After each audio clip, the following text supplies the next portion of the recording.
Selamat malam, berjumpa lagi di channel Cerita Kak Sri. Hari ini kita buat videonya malam karena saya sibuk dengan aktiviti tadi pemirsa. Hari ini saya mau menunjukkan kepada satu video. Semalam saya jumpa video itu tuh tengah viral sekarang, tapi saya cari-cari tadi udah nggak jumpa. Semalam malam saya tengok, saya lupa nge-save-nya. Lepas tuh saya cari benda yang sama, ternyata ada banyak kasusnya. Apa sih Kak Sri? Jom kita tengok sama-sama.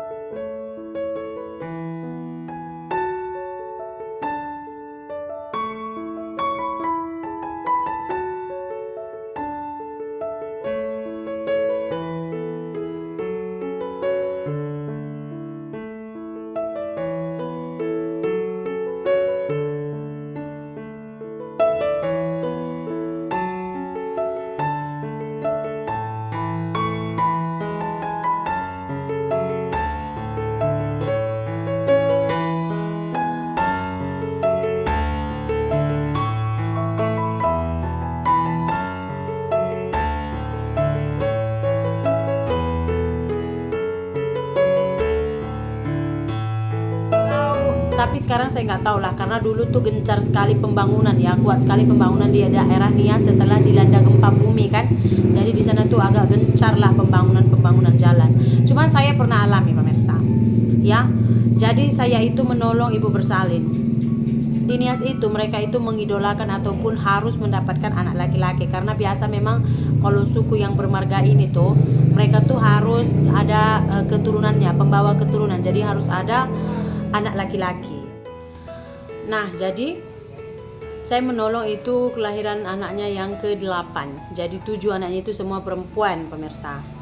Harapan mereka sebenarnya anak ke-8 ini tuh laki-laki ya kan. Dan mereka itu nggak pernah buat USG, nggak pernah buat scan gitu, karena mereka itu mau menunggu kelahirannya aja biar nanti tahu jenis kelaminnya gitu. Nah, jadi lahir anak dia ini tadi pemirsa, rupanya perempuan anaknya tadi. Dia tanya saya karena saya sudah tahu situasinya, dia itu mengharapkan anak laki-laki.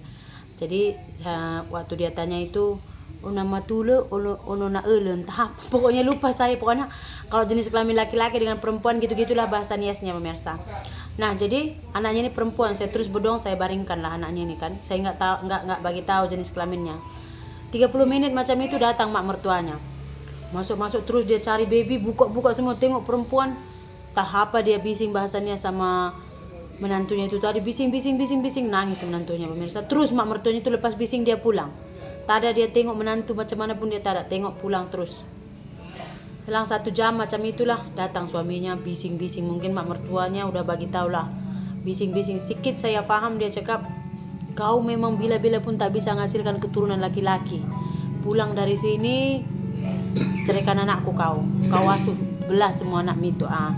Ada gitu mak mertuanya bising. Jadi suaminya pun bilang kayak gitu, pulang dari rumah saya, ku ceraikan kau, nggak bisa kau menghasilkan anak laki-laki, gitu kata suaminya. Jadi pemirsa, karena tekanan terjadi pendarahan, karena kan itu 2 jam setelah persalinan itu dia nggak boleh tertekan, depres, nggak boleh apa nggak? Dia mari ambil. Pendarahan dia pemirsa, macam air suara pendarahan ini. Rupanya kok pendarahan melahirkan ini Ring, bunyi macam air, krok, bunyi perut, bukan krok orang. Kalau orang pendarahan, kalau melahirkan ada terdengar kayak suara air, krok gitu. Lepas macam air darahnya itu mak mengalir, nggak berhenti mak. Suaranya gini, godo, kayak saya itu tahun dukun tambe dari bambu itu. Gitulah kalau kita penuhi, gitulah suaranya. Tapi yang saya dengar itu pemirsa, saya pertama kali nampak orang pendarahan lepas melahirkan itu mak, kayak air, nggak berhenti airnya itu mengalir. Darah manusia ini banyak, 3 ember.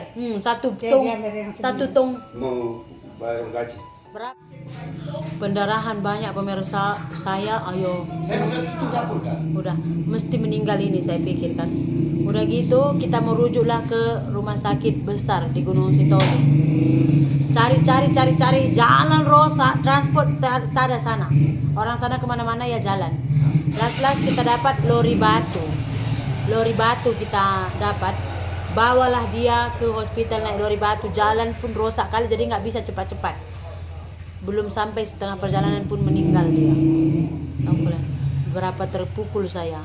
Kadang-kadang memang kalau saya ingat saya emosi sebenarnya sama mak mertuanya, sama suaminya. Dia ini sebenarnya nggak boleh tertekan karena baru melahirkan ya kan, karena 2 jam setelah melahirkan itu tuh rentan dengan terjadinya pendarahan. Dia udah depresi karena tekanan, pendarahan tak ada henti, meninggal dia, meninggalkan 8 anak. Cuman anaknya itu kemarin 4 hari di klinik, kalian tahu. Las-las datang saudara dia yang ngambil anak itu, bukan bapak dia yang belah, tapi saudara dia yang belah. Gitu. Itulah sengkin bobroknya, rusaknya jalan. Sekarang saya nggak tahu, tapi dulu di kampung kita ini pun jalan rusak ya Ring. Baru di aspal juga. Dulu kami kalau pergi ke Tanjung Rawa ya ke Ladang jalan dari sini ya Ring. Iya. Cuman karena ada pemilu ini, ada ya macam calon-calon legislatif, mereka mengeluarkan uang untuk buat jalan gitu pemirsa. Itu benda rusak sekarang jalannya.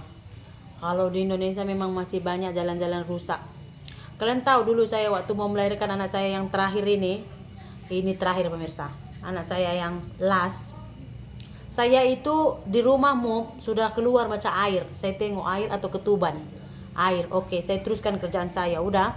Saya itu udah ngerasa sakit gitu, udah ada tekanan, udah ada macam his namanya, udah ada tekanan. Tapi saya tahu lah mungkin masih pembukaan 3 atau 4 karena masih agak lama, mungkin 1 jam sekali baru sakit. Saya antar lagi suami saya pergi dulu injeksi booster, injeksi ketiga. Udah sempat lah kan pergi belanja-belanja, tapi itu udah saya rasa sakit, tapi saya sempat.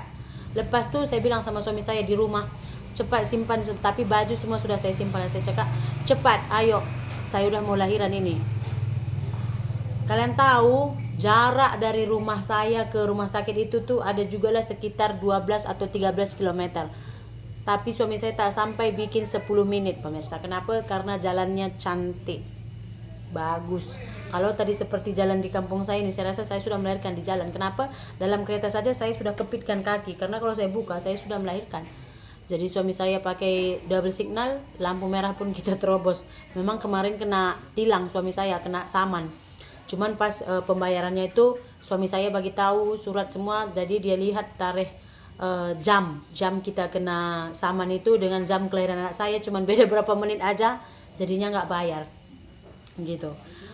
Itulah perbedaannya. Kalau di sini ya, di sini pemirsa, kalau udah pembukaan 6, pembukaan 7 kalian mau pergi ke klinik Namukur, saya rasa di jalan udah lahir, jalan rusak.